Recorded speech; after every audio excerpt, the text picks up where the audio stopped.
Okay, so here right at the start of the video, actually doing something that I couldn't do in the previous video, and that is capturing the goddamn Drowsy. And also this time around I'm going to actually show the Pio correctly, and also finally say what I was actually trying to say about Drowsy in the previous video, but couldn't really get it out due to my constant mumbling and tumbling. Now, Drowsy, in the previous episode I said that Drowsy is a little bit more physically defensive psychic type Pokemon, so you could actually kind of duke out with it. I actually got to apologize on that because now this thing's defenses aren't that great. It still is kind of weak against physical attacks, so you really cannot duke it out.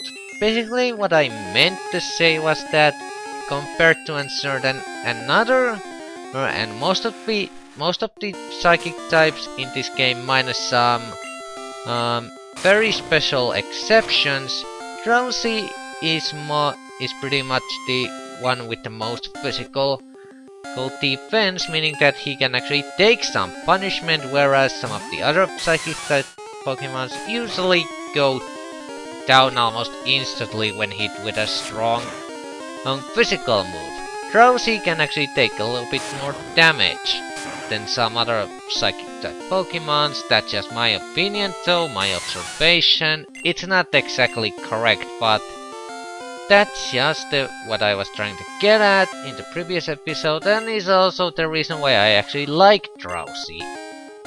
But like I said, not gonna actually take it on our final team setup, but we're definitely gonna keep him around, because Psychic type, to be honest, in the first generation, Psychic type kinda became a little bit, I wouldn't say overpowered, but outside of a couple of other types, Psychic type in Generation 1 is basically a type that's really hard to counter. It wasn't until like Generations 2 and 3 that we started to actually have types that were strong against Psychic type. So before that, just about any Psychic type, it was a pretty dreadful opponent to face. And here actually managing to capture it forced me to take it down all the way to red health, which is kinda surprising because I don't think Drowsy is normally this hard to catch. But anywho, here I finally managed to capture it. I now have it. We have the Pokédex info, not gonna nickname it, although I was kinda tempted due to the fact of how much trouble that thing gave me. And Pikachu is happy about that, like he should be. So that was just something to kick off this video, and now let us go back to today's actual presented feature. Enjoy! Hello everybody and welcome back to Pokemon Yellow. In the previous episode we did some Pokemon capturing, including catching 2 Magikarps, which now on retrospect may not have been necessary because now that I think about it, there might have been a mistake in the guide I was referring to about that, leaving 2 Magikarps into the staircase center. That could have been some sort of a mistake or error of some kind, cause you can only leave 1 Magikarp there at a time. But anywho, we got 2 Magikarps. We got ourselves a new team member, Terra the Diglett, and as you can briefly see here, like I decided after all show at the start of this video, I actually managed to get a goddamn Drowsy. Seriously, I don't remember this thing being such of a bitch to catch. I mean, jeez. Pretty much forced me to take it down all the way to red health before it decided to get in the freaking bowl. Jeez. Demanding customer. Anywho, today, now that we've captured pretty much all the Pokemons that I wanted to capture here in this area, and since we cannot really... Well, okay, technically we can go through Diglett Cave now if we want to. However, it's not really recommended because, well, once we get outside of the cave, we really cannot advance any further unless we decide to do the smart thing here and head down this dock. Vermilion Harbor, where down here resides the Star Cruiser SSN. So yeah, today we shall begin in there. Now let me just quickly see my items. Yeah, we got enough potions and such. I will restock myself as this thing goes on, because let me tell ya, SSN has a ton of trainers here, so you can really work up some of the experience levels of your Pokemons here. But that of course also means that you're going to spend quite a lot of time here. Or not quite a lot, but still. Welcome to SSN! Excuse me, do you have a ticket? Indeed we do. Ew, flashed. Kind of a success step. Great! Welcome to SSN! And so... Yep. This is SSN. I don't know what kind of a time and matter compression happened when we entered the end point of the dock, considering that now we are just about as big as the freaking ship. Talk about freaking perspective problems. Anywho, here at SSN, there's going to be a ton of trainers to fight, and they have a Pokemon just about from, well, just about every side of the spectrum. Well, maybe not on every side, but still. But what you may want to do first, before going against anyone, is to come here down to this kitchen and check this last garbage can to get Great Ball. Great Ball is basically an Pokemon Ball that's a little bit better than your normal Pokeball. It has a little bit more higher capture rate, so it's really good ball to use against Pokemons like that goddamn Drowsy that just refuse to get in normal Pokemon balls. So, there's going to be a ton of trainers on this ship. I kinda want to do them all in one episode, otherwise this is going to be an really annoying multi-parted episode of SSN. So, you know what, although it's not my usual beep and I haven't really done it before in this LP, I think it's time for an speed up and music montage. Basically meaning that I'm gonna speed this up a little, and as the speed up audio of the game is kinda funky sounding and yeah, it's not that enjoyable to listen to, I think I'm going to put us some background music in here. Okay? Okay, so here we go. SSN Trainer Battles may commence.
Okay. Whew. Damn, that took longer than I remembered. The last room of SSN that needs to be checked out before we can finally finish up this place. However, although I said I was planning to finishing up in one episode, you know what? Already fighting all of these trainers, which I decided to show all of these fights because remember, this is a this is basically once in a game chance place to gain. It's a very good experience, so I just thought I'd show you guys is like what kind of Pokemons this trainer use, and also if you could notice, there were also some pretty neat items on this ship that you would have probably otherwise missed if you didn't go in these rooms and fight those trainers, so it wasn't entirely pointless. So, anywho, we are going to leave up finishing touches on SSN till the next episode of Pokemon Yellow. So, Dr. John, thank you. I hope you enjoyed this episode and I thank you for watching, and until the next exciting episode of Pokemon Yellow, Dr. John, like I said already, signing out and saying bye bye everyone. See ya later!